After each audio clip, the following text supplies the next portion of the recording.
कि यह छात्रों के द्वारा नहीं हो रहा। इसके पीछे पूरी मशीनरी लग करके जिस ढंग से घरों को जलाया गया, जिस ढंग से रेलवे को जलाया गया है, बिल्कुल टारगेट करके जिसको मन में देश सेवा का जज्बा रहेगा वह अपनी बात दानापुर रेजिमेंट में रखेगा, न कि घूम घूम करके ट्रेन चलाने का काम करेगा।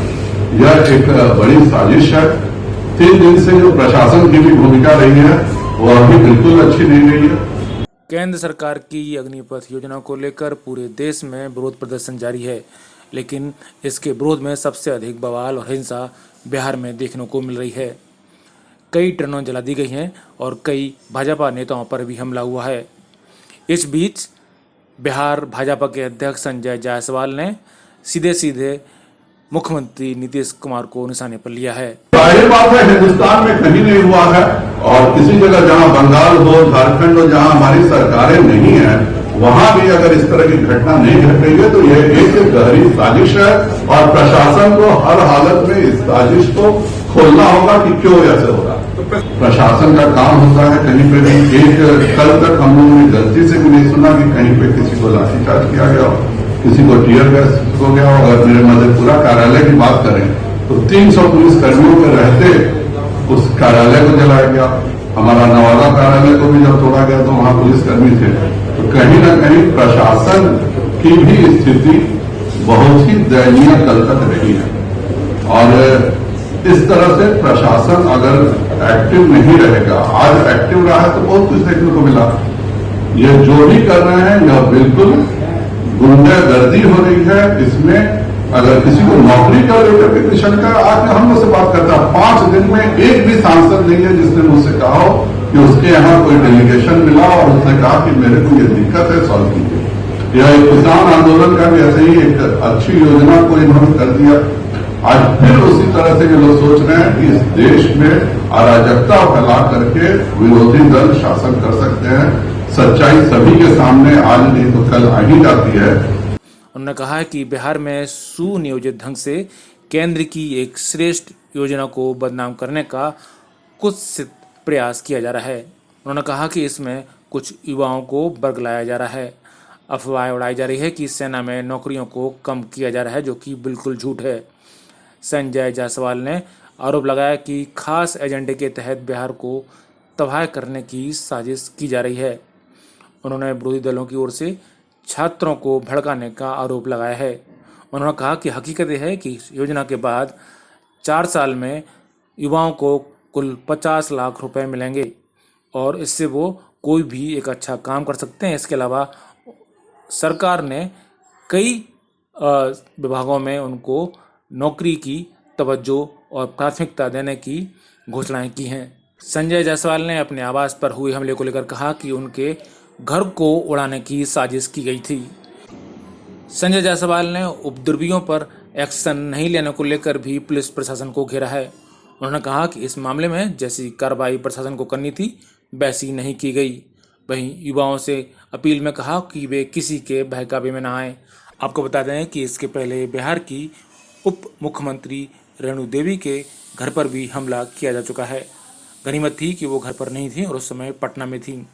भाजपा बिहार के अध्यक्ष संजय जायसवाल ने सीधे सीधे बिहार के प्रशासन को निशाने पर लेते हुए कहा कि बिहार में 3 दिनों से जारी हंगामे के दौरान प्रशासन की भूमिका अच्छी नहीं रही। कहीं लाठीचार्ज नहीं किया गया, कहीं भी आंसू गैस के गोले नहीं चलाए गए। पुलिस प्रशासन एक्टिव नहीं है। उन्होंने आरोप लगाया कि एक खास पार्टी के दफ्तर को जलाया गया और प्रशासन मौन रहा। मधेपुरा में बीजेपी कार्यालय को जलाया गया और 300 पुलिसकर्मी मूक दर्शक बनकर देखते रहे। इस तरह से बिहार में जो हो रहा है वह पूरे देश में कहीं नहीं हो रहा। बीजेपी ने एक तरह से सीएम नीतीश कुमार का नाम लिए बिना ही कानून व्यवस्था के मुद्दे पर उनको घेरने की कोशिश की है। कहीं पुलिस बिहार के भाजपा अध्यक्ष संजय जायसवाल ने कहा कि बिहार में भाजपा को टारगेट किया जा रहा है और प्रशासन मौन है। उन्होंने बताया कि डीजीपी और गृह सचिव से उनकी बात हुई है। बिहार में सुनियोजित ढंग से साजिश की गई है। प्रशासन की भूमिका अच्छी नहीं रही। पुलिस प्रशासन एक्टिव नहीं है। बिहार भाजपा अध्यक्ष ने कहा कि प्रदर्शन कर रहे युवाओं को एक बार अग्निपथ और अग्निवीर के बारे में ठीक से जानना चाहिए। किसी को कोई दिक्कत है तो वो अपनी बात कह सकते हैं। सांसद लोकसभा में उस मुद्दे को उठा सकते हैं। उन्होंने बार बार इस मुद्दे को दोहराया है कि योजना में एक युवा को 4 साल की अवधि के दौरान न सिर्फ कौशल सिखाया जा रहा है बल्कि 50 लाख रुपए भी दिए जाएंगे। जिसको भी ऐतराज है वह किस चीज पर ऐतराज है आके बताए कि नहीं इस योजना में यह परिवर्तन होना चाहिए। निश्चित तौर पर हम उसकी चर्चा करेंगे और उसकी चिंता करेंगे, लेकिन आप ऐतराज नहीं बताइएगा। आप बताइए कि इसमें ये एक पहला क्लॉज गलत है, ये 5वां क्लॉज गलत है। जब जितनी बहालियां सैनिकों की होनी थी, अंतर तो एक ही है कि पहले आप परीक्षा देते थे, परीक्षा में अगर 1 लाख में से 10,000 पास करते थे, 10,000 रहते थे, 90,000 रुपये रह जाते थे।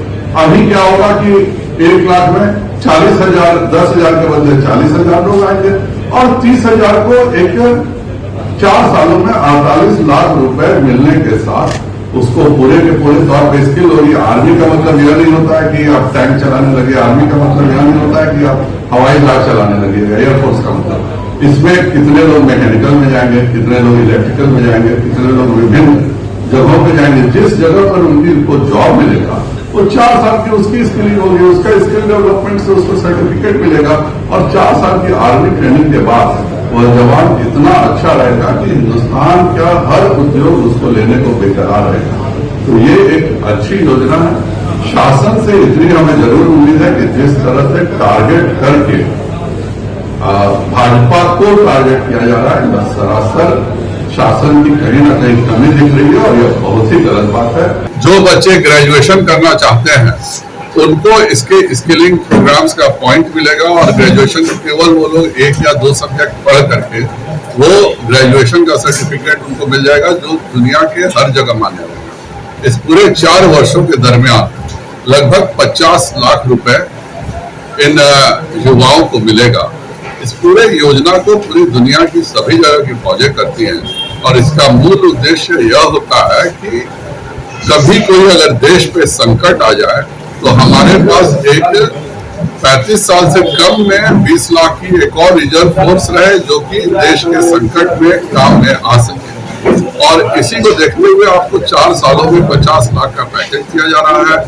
केंद्र सरकार की सभी नौकरियों में, बीएसएफ में, सेंट्रल गवर्नमेंट सर्विसेज में सब जगह प्राथमिकता मिलेगी। बिहार सरकार पहले से ही अपने स्टाफ में मिलिट्री के रिटायर्ड जवानों को ही रखती है।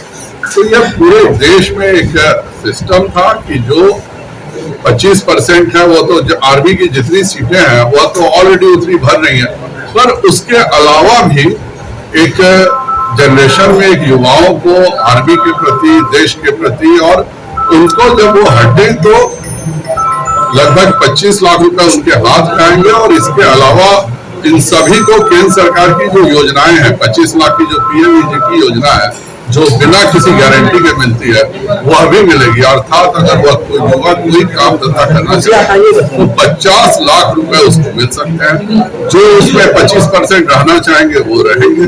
लेकिन यह पूरी एक पीढ़ी को तैयार करने का है कि कभी देश में कोई जिस तरह की घटनाएं घटी हैं यूक्रेन रशिया के युद्ध के दरमियान और दुनिया के हर जगह, चाहे वह इजराइल हो चाहे इंग्लैंड हो, ये आर्म फोर्सेस की पीढ़ी तैयार की जाती है जब आपको 4 साल में लगभग 50 लाख रुपए मिल रहे हैं, 40 लाख की आपको काम धंधा करने का सुअवसर मिल रहा है। ग्रेजुएशन का सर्टिफिकेट भी आपको 2 सब्जेक्ट ही केवल पढ़ने पर मिल जा रहा है। आप एक स्किल्ड युवा होंगे जिससे जितनी भी प्राइवेट कंपनियां हैं आप कहीं भी उठा के देखिए, शॉर्ट सर्विस कमीशन वालों को सबसे पहले वो रोजगार के अवसर देती है क्योंकि वो जानती है कि ये युवा फिजिकली भी फिट है, देश के प्रति समर्पित है और ये अनुशासन में रह के आए हैं, इसलिए बहुत अच्छा मेरे यहाँ काम करेंगे। संजय पासवान बार बार इस बात को भी दोहराते देखे कि इस पूरे उपद्रव में छात्र कहीं नहीं थे, वो कहीं नहीं थे जिन्हें सेना में भर्ती होना था। उन्होंने कहा कि वो सबको पहचानते हैं और इसमें कहीं छात्र नहीं थे, इसमें सिर्फ उपद्रवी और अराजक तत्व ही मौजूद थे। उन्होंने कहा कि सीसीटीवी कैमरे में सबको पहचान लिया गया है। वहीं बिहार के जेडीयू अध्यक्ष राजीव रंजन ने सीधे संजय जायसवाल को ही निशाने पर लिया है। उन्होंने कहा कि वो अब फिलहाल स्थिर नहीं है। केंद्र सरकार ने एक निर्णय लिया, अग्निपथ योजना।